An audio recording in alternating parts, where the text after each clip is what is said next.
When the sun has set on a Friday night, bringing peace into your home, families will gather all around singing Shabbat, Shalom. Everybody sing Shalom, Shalom. Shalom, shalom.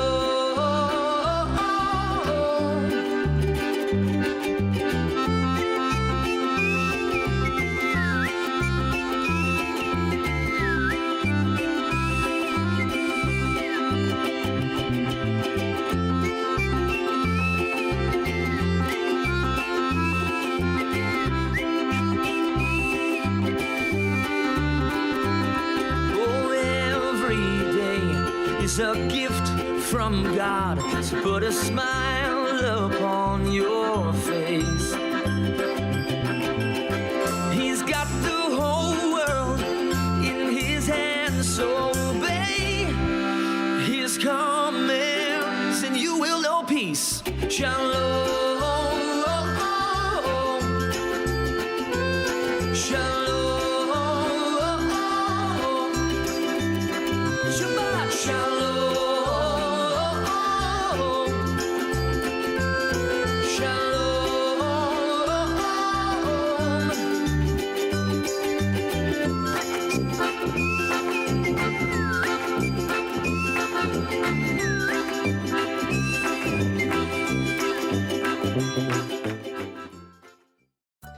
Shabbat Shalom and Chag Shavuot Sameach, a happy Shavuos.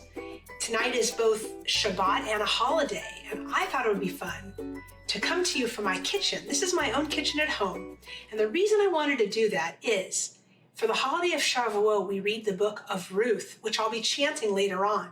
And in the book of Ruth, there's a wonderful Jewish family that's living in Bethlehem, which in Hebrew is Beit Lechem, the house of bread. And a whole bunch of things come out of that. The first and most ironic is that there's famine in the house of bread, in the land of bread, Beit Lechem. So I thought, let's bake bread, let's break challah together. And so that's why we're here in my kitchen. So let's take the first step. First of all, I have a thermostat because I don't know how you did it when you used to make challah, if you used to make challah, but I was taught that you want the water to be exactly 107 degrees. It's very specific. So what I've been doing is I'm actually warming my bowl. Let me just see where I'm at here. Yeah, it's just about 107. I've been warming my bowl with warm water. I'm going to pour it out. Then I'm going to pour this water in, which is just about exactly 107 degrees. So before I do, I'm just going to show you what I have ready. I've got my sugar. Okay, I've got 1 tablespoon of sugar and I have my yeast. And from that point of view, I consider this the most important step because if the yeast is not, let's say, alive and foaming, you can't make challah. But let's see what happens. So here, I'm going to take the water. Hold on, let me just make sure there's no water left in my bowl so that I don't have the wrong amounts of things. I'm going to take out my thermostat. To be honest, it says 110 degrees, but you know, we can blow on it a little bit. I'm going to pour the water into the bowl. That was 1 3/4 cups of water. That's all I have in the bowl right now. Here, I'll try to show you. All right, and now I'm going to put in 3 3/4 cup of yeast. Do you see the yeast? I'll put that in right now. As well as, I believe I need to put in 1 tablespoon of sugar. Let me double check that. I don't want to make a mistake. Yes, 1 tablespoon of sugar. Hold on, I gotta get it to be exactly. Yeast has such an unusual smell. 1 tablespoon of sugar. And now what's supposed to happen? I'm supposed to sort of stir them together, so let me do that. And now we just have to wait about 5 minutes. And you know what, I can already tell that this is good because I can see bubbles happening. But I'm gonna kind of let it do its thing and come back to you. Well, if it's true that this first step is the most important step, this is our lucky day because you wouldn't believe how the yeast looks. I'm not sure if you can see it, but it's really, really nice. So now the next thing I have to do is I need to whisk half a cup of oil into my batch. I pour a little too much oil. Let me just pour a little bit out. Yes, half a cup of oil. And I'm going to go ahead, I have a whisk. I'm going to go ahead and whisk it in. That's how I was taught to do it. You know, everybody has their own technique. So I'm whisking that in. And then, a bit more. Then I need to whisk in, 4 eggs. That's why they call it egg bread, right? So here I go. First egg, gonna crack it, put it in. Now for some reason, I was taught that you have to do 1 egg at a time. So I'm gonna take it slow, do some whisking. Yeah, I think that egg is kind of gone.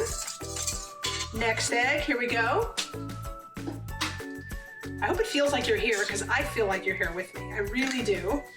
I'm sure that many of you are way better chefs than I am. To be honest, the Bender household was more of a cooking home than a baking home, but I learned to bake challah really as an adult. I think I was in my 40s when I took it on. Next egg. Here we go. Oh, no shells, no shells. Uh-oh. I might have been a little sloppy with that one. I hope I don't get shells in there. No one wants to eat an egg with shells. No one wants to eat a challah with shells in it. Third one. Here we go. Yep. And now the 4th egg, this one, the 4th and last egg. I'm not gonna have any more eggs after this, except for in the very end, when we of course need to, lacquer the outside of the challah once the dough is ready to, really ready. Okay, so that was the 4 eggs, and now I need another half a cup of sugar, which I've prepared right here. You can see that I have sugar. It's a lot of sugar in the challah. I did not realize that because I find that when I taste the challah, unless I've added chocolate chips or raisins, it's not that sweet, but somehow the sugar cancels out the salt. I don't know. And then let's see, how much salt do I need to put in? 1 tablespoon, that's easy. Let me just wash my hands. And I'll get some table salt right now. Where did the salt go? Oh, here it is. I found the salt. Here it is, 1 tablespoon. I'm gonna pour it in, give it a little bit of a stir. Now, I don't know if you guys consider this cheating, but I have a KitchenAid. That will help me. Now, when I first started making challah, I was kind of a purist. I wanted to knead it with my hands, but it's just so much easier when you've got a device like this. And I think my great-great-great-grandmother would have done anything to have a machine like this. So now we have this mixture. And I'm gonna pull the KitchenAid forward so that you can watch what goes on. So here I'm gonna put the bowl into the KitchenAid, and I'm hoping that you can see it, but I'm gonna make sure in a second. Then I'm gonna put this shield around the bowl because as I add the flour, I don't want the flour to splash all over the kitchen, right? So I'm gonna go like this. Oh, maybe a little bit, let's see. Let's put this down first. Okay. And now I'm ready to start really making the challah. At this point, I think it's more important that you see the challah blending itself than see me. So here I'm going to turn it on. That's my hand. And I'm going to start to put in the flour. So I'm supposed to count about 8 cups. Let's see how it goes. That's 1 cup. See if you can see inside how it's blending. Not much happening yet, of course, but something's happening. Let's take the 2nd cup of flour. They say to go slow, 1 cup at a time. Look at all this flour that I have. Ready for the 3rd cup? 3rd cup of flour goes in.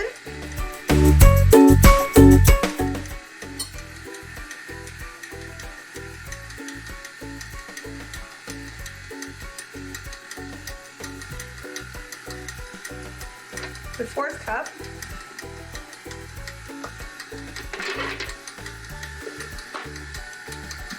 Ooh, that's starting to look like something. I'm taking it slow. I'm ready for the 5th cup, are you? Let's see.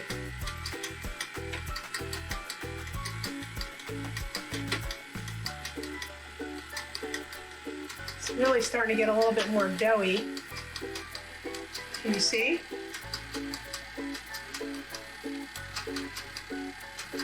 I'll tell you, this KitchenAid is not exactly industrial, so it's already getting a little hot from the work. I think cup number 6 is on its way. Here we go. Cup number 6 of flour. I really feel like you're here with me. It's super fun. Here goes cup number 7.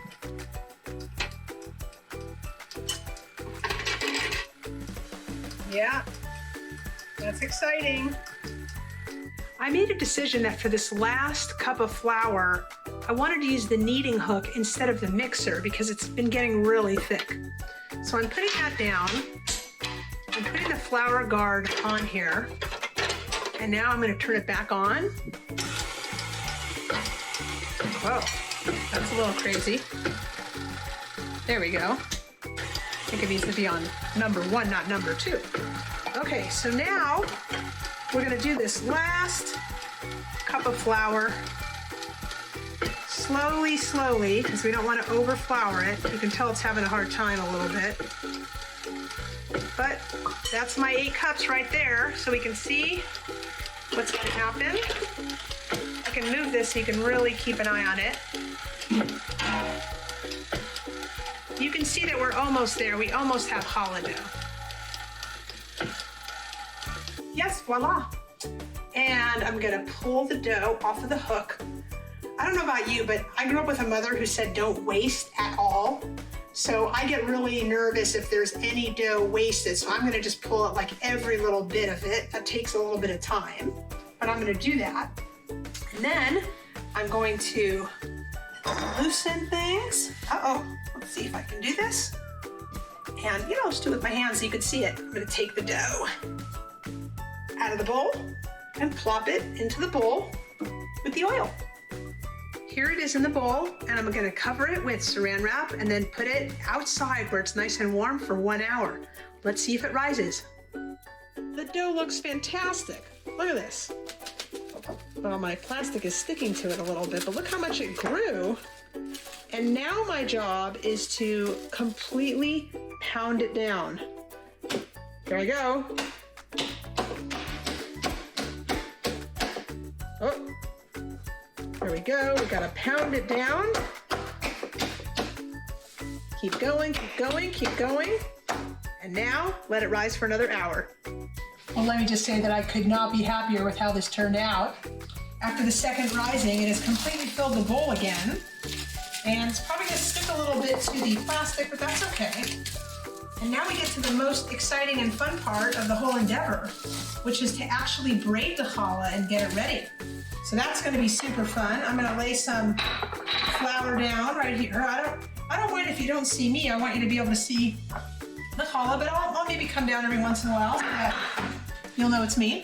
And I'm going to just, take it out of the bowl. Like this. Oh, I might need a little bit of help. Wow, look at that. Look how doughy it is. Sometimes, the batch just turns out perfectly and I'm just so happy about it. And what I'm gonna do, instead of making one very large challah, I'm actually gonna make a couple of challahs that are sort of more miniature, which will be fun. And I'm gonna cut it in a second. So here I go, just kind of kneading it a little bit. Kind of getting it into a normal sort of texture. Super fun. I love it. It's like playing with Play-Doh, except that it's real dough. And then what I'm going to do is I'm going to cut it into parts so that I can make more than one challah, as I'll show you in a moment. All right, well, first we're going to do our first challah. Well, what we're going to do is we're going to divide it, as you can imagine, into 3 equal parts, because that way I can braid it. Now, I gotta tell you, I know that you at the Jewish home usually get to enjoy Reuben's amazing challah with the raisins. My kids love plain challah, and they also love chocolate chip challah. So I'm gonna be doing those 2 for my 2 challahs today. So what I'm doing first is I'm making my long strands. Oh, I need a little bit of flour here to not have it stick. So that's the first one, just to get it started. The second one, I'm gonna get my hands with a little flour. Here's the second one to get it started. Now, ultimately, I'm gonna have to make these pretty skinny because I'm gonna want to braid. And here's the third one just to get started. All right. I hope you can see what's happening here. So those are fine if I wanted to make like a short fat challah, but I think I want to make more of a long and skinny challah. I feel sometimes like I'm sort of making like pizza when I'm doing this, even though obviously it's long and skinny instead of flat, but it's just amazing how you can manipulate dough just with gravity or centrifugal force. There we go. Here comes the next one. Here it is. I can't wait for it to actually be like a nice braided, sort of perfect challah. And I don't know about you, but this makes me feel connected to my ancestors because I know that my grandmothers and my great-grandmothers and all who came before them, I know they did this by hand. They didn't even have the KitchenAid, right? They just slaved at it. All right, so now I'm going to attach them at one end. I know there's like a fancy way to do it with like 6 braids, but I'm not that sophisticated. So here I go, one over the other, one over the other. And I kind of do this pretty quickly because it's not rocket science. I always find it's a little tricky to conjoin the end though, that it doesn't come apart. And there you have it. There's the first one. I'm gonna go ahead and put it on the cookie sheet. I'll show it to you in a minute. And here we go with the next one. So check out what I'm gonna do here. I'm gonna actually put chocolate chips in the strands of the challah. If you've never had this before, you're gonna think I'm crazy. I don't think our ancestors did this. And I know it's strange, but I'm gonna stick it in the middle, all this chocolate. This is the way I learned to do it. And I gotta be honest, it's not perfect, like chocolate kind of goes in different places, but I'll show you how I do it. I just sort of smush it in there and then I close it in to each of the 3 strands. Look at that. Not perfectly. You know, you're not gonna spend a million hours on it, but this is how I do it. So here you have it. My strands are filled with chocolate chips. I'm gonna bunch them up on one end like I did with the regular challah. And then here I go, and believe me, there's gonna be chocolate falling out all over the place. That's okay. You know, it's not a performance, it's just challah, you know, but this makes my kids so happy. And you'll see, you can probably see chocolate chips falling here and there, but it'll work out in the end. There you have it. So now what I'm gonna do is I'm gonna get my tray where I have the other challah. I'm gonna lift this up, put it on the tray, which I've greased so that it won't be a mess. Oh, got a little bit of chocolate chips falling out all over the place. And now what I'm gonna do, just make it so you can see. What I'm gonna do now is I'm gonna brush some egg right onto it. And I do it with my hands. I have no problem with that. Just brush it on. That's what gives it that nice brown, shiny look at the end. I'm gonna do that on both of the challahs. And you know, I learned a trick that it's a really good idea to do it a second time, which I'm gonna do. And after I do this, we have to wait again another hour just to let everything kind of come together and become the challah that needs to go into the oven. I'll be back in an hour. Well, I do not wish to brag, but look at that. That is ready to bake. Well, my friends, the challah is just about ready. Thank you for baking with me today. Let's get ready to welcome Shabbat.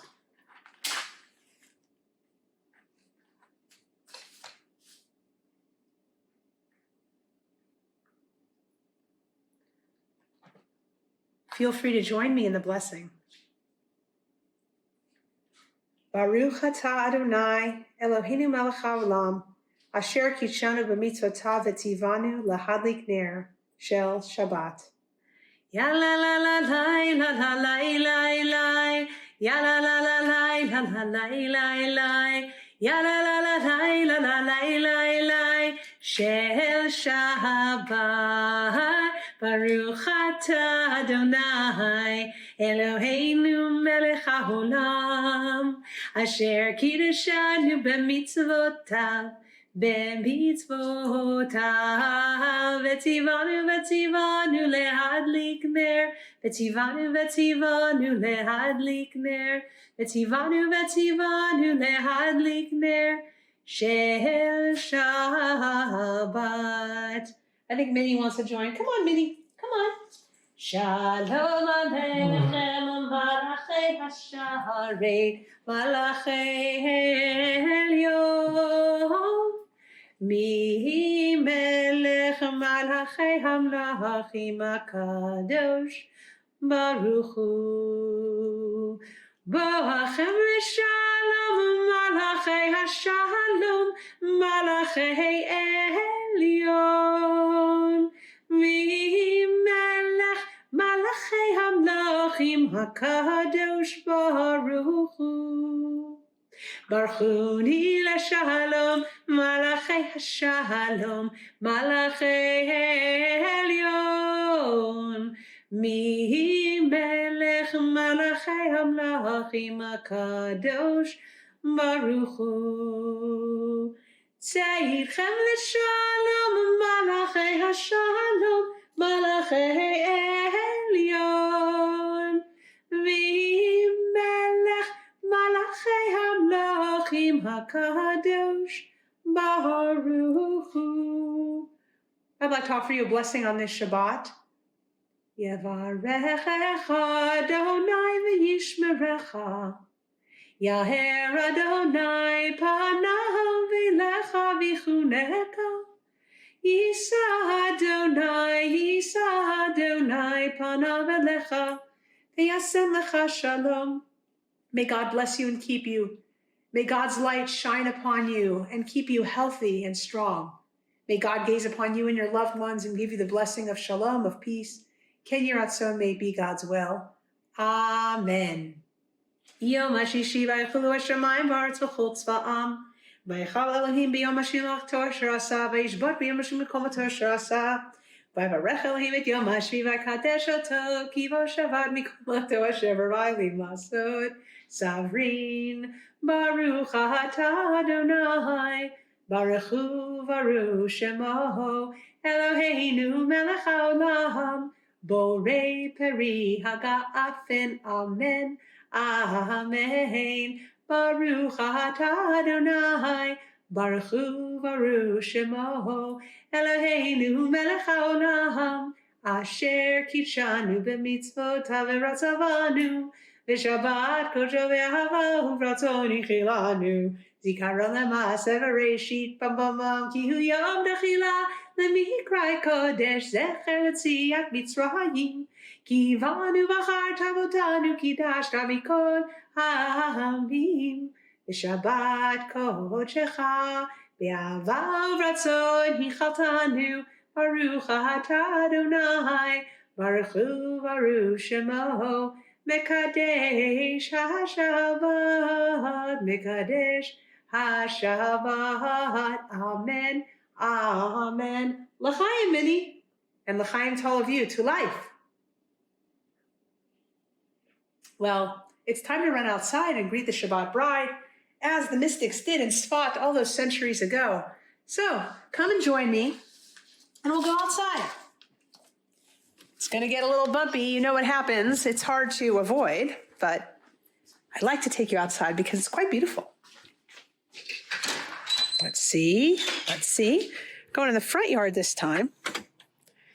And just going to get ready. It's so lovely to be outside with all of you. Lecha dodi, likrat kala, penei Shabbat, nekabla, Shabbat shalom. Shabbat shalom, Shabbat shalom u'mevorach. You know, I mentioned earlier that tonight is not only Shabbat, but it's also Shavuos, the holiday of Shavuot. And one of the most spectacular aspects of the holiday of Shavuot, and by the way, I should probably confess, I have a special affection for Shavuot because my bat mitzvah was on the second day of Shavuot. One of the special aspects is that we read from the book of Ruth. And the book of Ruth is a very apropos story for our time today because it starts out very difficult, even tragic, actually. And I'm not saying we're living in tragic times, but we're living in very, very difficult and challenging times. And you just don't know what's going to happen. But the book of Ruth shows us that as tough as things can get, tomorrow is going to be a brighter day. So the story is a story of a family from Beit Lechem. I mentioned that earlier, the town known as Bethlehem, which means the house of bread.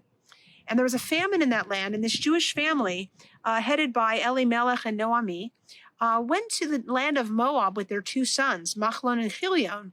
Their two sons fell in love with Moabite women, got married, and then unbelievably, all three men passed away. Naomi lost her husband and her two sons, and was left with her two daughters-in-law. But Ruth, one of the daughters-in-law, was so loyal to her and so dedicated to her that she says, I will go back home with you, I will take care of you, and I will be a part of what you are a part of.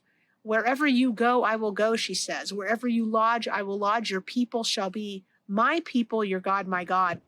And for that reason, Ruth is known as the first convert to Judaism. But fast forward, and Ruth ends up not only taking care of Naomi, but being taken care of by a wonderful cousin of Naomi's named Boaz. And what ends up happening is she becomes the progenitor of none other than King David, and thus ultimately the Messiah. So I'm going to almost conclude our time together by reading for you from the book of Ruth. And then we'll go taste some challah. Vayehi bimei shefot hashoftim, vayi ra'av ba'aretz, vayelech ish mi Beit Lechem Yehuda, lagur bisdei Moav, uveishto shnei vanav. V'shem ha'ish Elimelech, v'shem ishto Noami, v'shem shnei vanav, Machlon v'chilion Efratim, mi Beit Lechem Yehuda, vayavos de Moav, vayihu sham. Vayamot Elimelech ish Noami, vatishaher hi ushnei vaneha, vayisu lahem nashim Moaviot, shem ha'achat orpah, v'shem ha'shenit Ruth, vayeshvu sham ke'eser shanim, vayamutu gam shnehem, Machlon v'chilion, vatishaher ha'isha mishnei eladeha umeisha.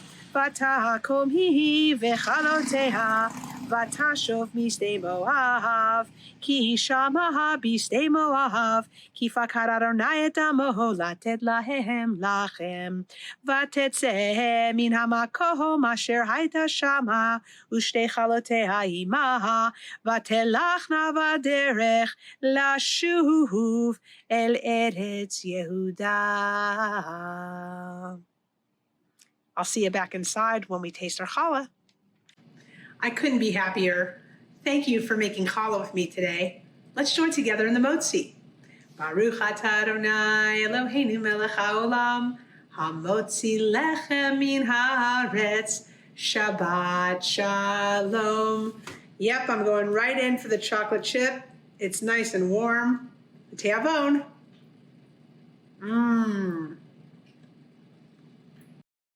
When the sun has set on a Friday night, bringing peace into your home, families will gather all around singing Shabbat Shalom. Everybody sing Shalom.